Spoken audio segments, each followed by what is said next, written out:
See me, feel me, touch me, heal me. No, these are not the words of Thomas the Apostle, but of another Thomas, a fictional Thomas, or more precisely, Tommy Walker, the boy who is the centerpiece of the Who's rock opera Tommy. Friends, for me, these words from a rock opera are a bridge between us and the experience of the Apostle Thomas, who is at the center of our gospel today. Thomas, so often referred to as the doubting Thomas.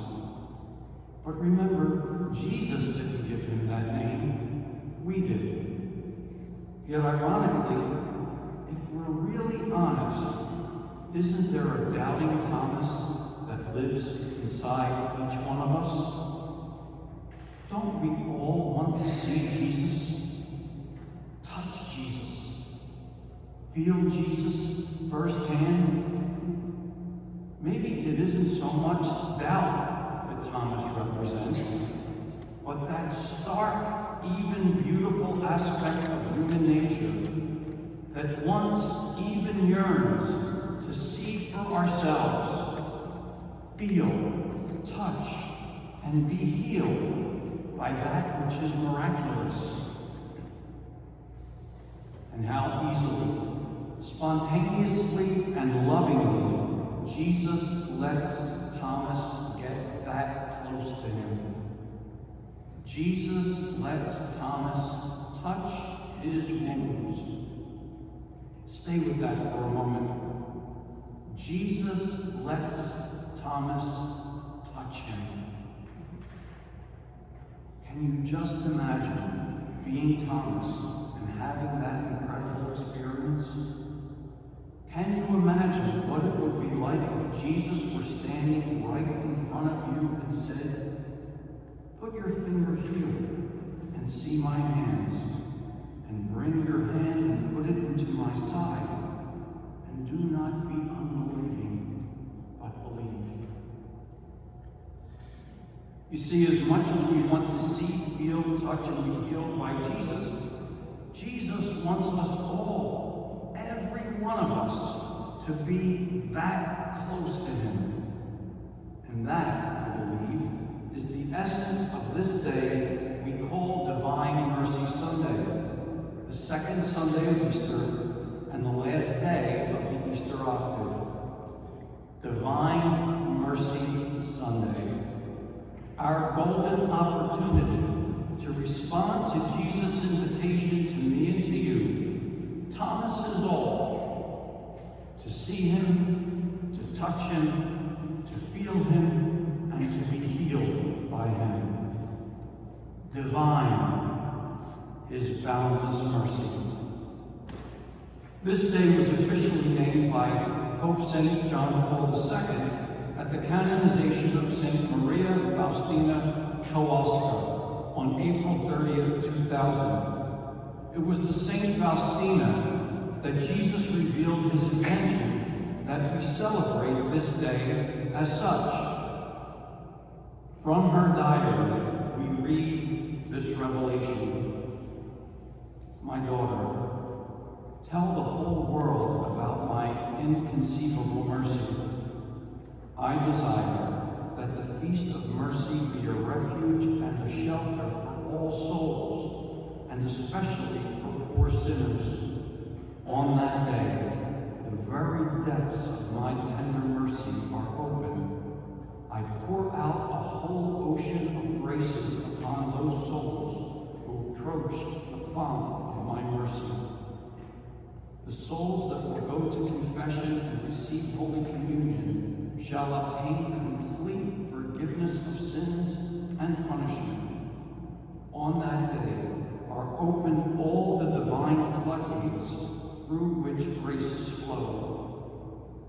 Let no soul fear to draw near to me, even though its sins be as scarlet. My mercy is so great that no mind, be it of man or of angels, able to fathom it throughout all eternity.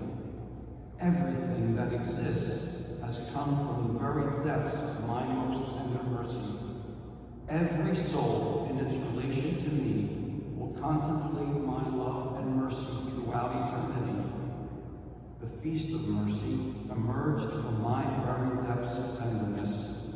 It is my desire that it be solemnly celebrated on the first Sunday after Easter. Mankind will not have peace until it turns to the fount of my mercy. Unbelievable, right? Thomas? No. Good Lord, don't we all want to feel that floodgate of mercy open up to us firsthand? I have to tell you, I want to be that close to Jesus, just like Thomas, and I have to believe you do too. This past Monday, we learned of the death of Pope Francis, the people's pope, a pope for the ages, one who gave us all hope that there was room around the Lord's table, this table, for everyone, especially the poor and the marginalized.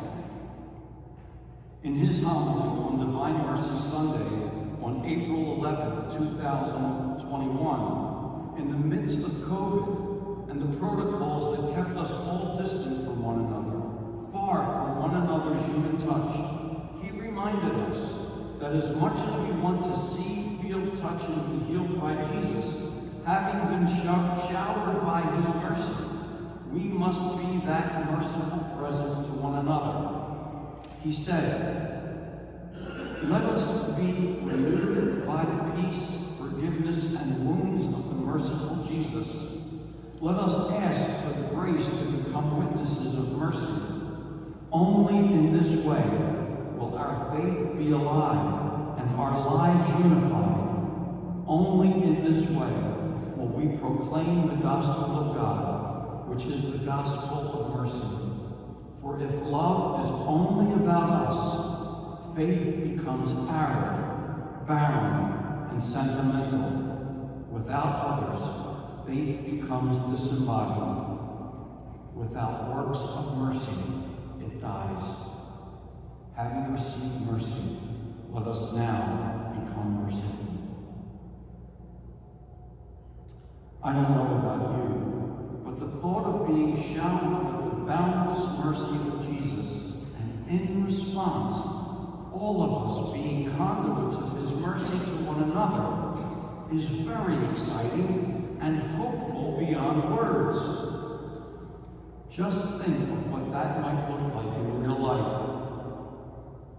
Just imagine conduits of God's mercy in Washington, D.C., Moscow, Kyiv, Gaza, Jerusalem, Philadelphia, Paoli, Galesford Avenue. Impossible? No, not at all. Just believe. Peace be with you, he tells us today, as he did then. Now, put your finger here and see my hands, and bring your hand and put it into my side. Do not be unbelieving, but believe. Just one act of mercy, no matter how seemingly small, from one to another, brings us this much closer to touching Jesus in real life. And we probably can find those instances easily in the world around us. You will not be surprised that I found one such act of mercy in the world of pop music. Between Elton John and Madonna. Earlier this month, Madonna posted this: I went to see Elton John perform on Saturday Night Live this weekend. Wow. I remember when I was in high school, I snuck out of the house one night to see Elton perform live in Detroit. It was an unforgettable performance that helped me understand the transformative power of music. Seeing him perform when I was in high school changed the course of my life. I had always felt like an outsider growing up, and watching him on stage helped me to understand that it was okay to be different, to stand out, to take the road less traveled. In fact, it was essential. Over the decades, it hurt me to know that someone I admired so much shared his dislike of me publicly as an artist. I didn't understand it.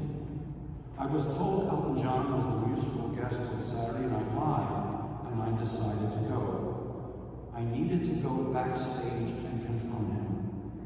When I met him, the first thing out of his mouth was, "Forgive me." And the wall between us fell down. Forgiveness is a powerful tool. Within minutes, we were hugging. Then he told me he had written a song for me and he wanted to collaborate. In that moment, it was like everything came full circle. And you can tell everybody, this is your song. Indeed, one act of mercy, no matter how seemingly small, brings us closer to touching Jesus.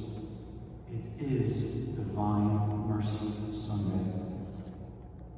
See him, feel him, touch him, be healed by him.